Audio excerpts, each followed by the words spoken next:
Scarlett. She's like this pretty blonde girl. She's got the most delicate voice, and she's fabulous. Okay. Do you go to gigs, the local gigs at all?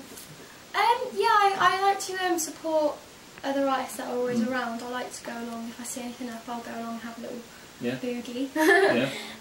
Yeah, I go to a few gigs of, like, you know, famous people and people that are coming up in the industry. Yeah. Like, for example, Gabriella Applin. I don't know if anybody's heard of her, but I knew her from the start, like from YouTube. She put videos on YouTube. I used to watch her, talked to her a few times. Went to watch her at a gig, a really small one, and now she's really big. Yeah, so I've been to a few of her gigs. Yeah. So yeah, I've been to quite a few places. I like listening to lots of different things.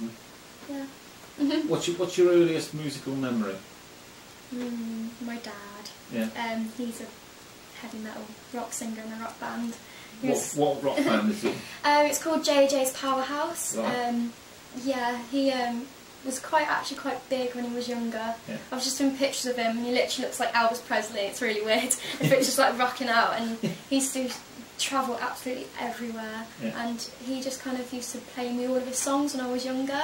I used to go along to the studio and like run in and just be like, can I sing? And then I start singing a little nursery rhyme and they're putting like these rock like riffs behind it.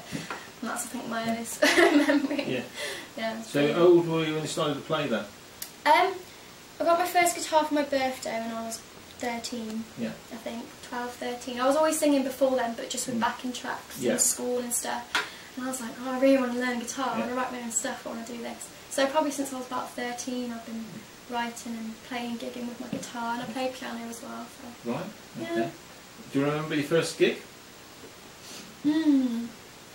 Well, for singing wise, I used to sing in front of like my school when I was younger. I'd get up. Which school was this then?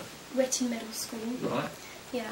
I always used to like the stage when I was in first school. I used to like plays and stuff, but I never really found my voice until I was like in middle school. Yeah. I think I remember like standing up and singing Mariah Carey Hero or something like that.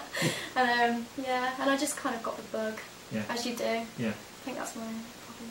But my actual gig with my guitar was probably in the Lido in Droitwich. Yeah. John Dudley came round and asked me to do it. I was really nervous. I was like, I've not done this before. Practiced a lot before I did it, so it was okay. Yeah. Well, alright.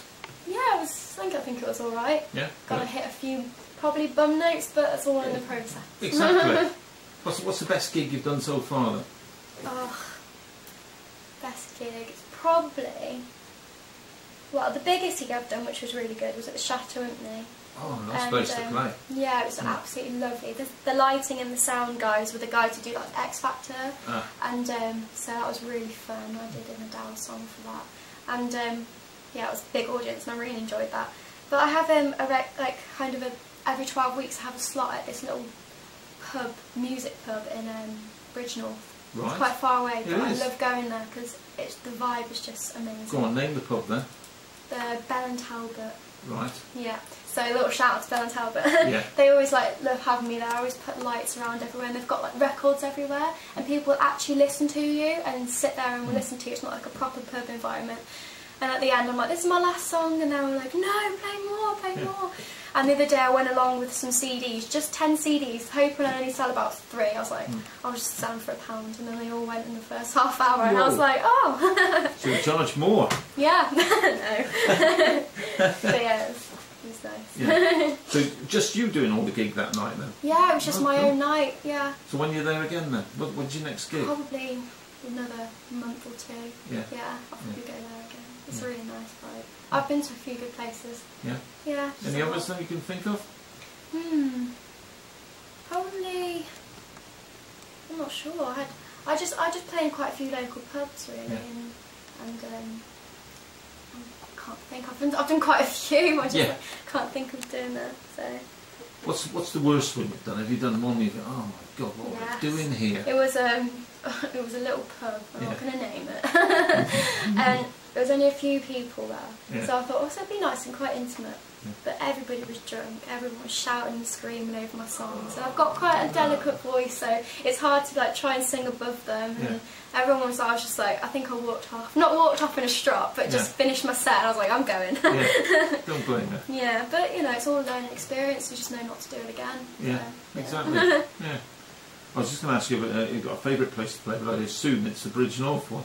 Probably, yeah, at the moment, until I start getting bigger places and stuff. So. Where would you like to play? Oh,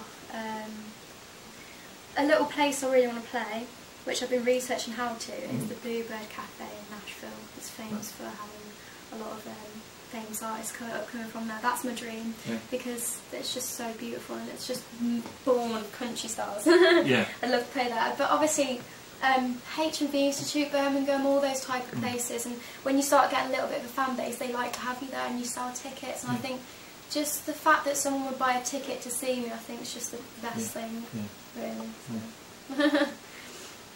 What's the best thing about being a performer then? I like the fact that I tend to get lost when I sing. I close my eyes. I've been told to open my eyes a lot, but I like just getting lost in the music. But I think the best thing for me, and it happened to me once, but I haven't released a lot of my own stuff yet, so this hasn't happened yet, is when an audience member will sing your lyrics back to you. That's just like the feeling of that. It's just like, it's weird how I've written it in my room and now you're singing it back to me. I think that's the best thing about being a performer, about being just giving back and people listen to your story. Is there a bad thing about being a performer? I haven't had that many bad experiences at the moment because I haven't been thrown in. But I think there's obviously a lot of bad ways you can go in the industry, and you just got to learn the ways you can do it and trust. It's people, so many people, you have to know how to trust them and like who not to trust. So. Okay, ready for number 3? What will I do this time? I'll do one of my own songs. Cool. And as we were just talking about Nashville, this song is called. Sorry, I'm just tuning back. This song's called "Where I Belong," and basically, because I feel like America and Nashville is where I belong. This is the song to say I want to kind of get out of here and go there. So yeah, this is called "Where I Belong." It's my own. Hope you enjoy it.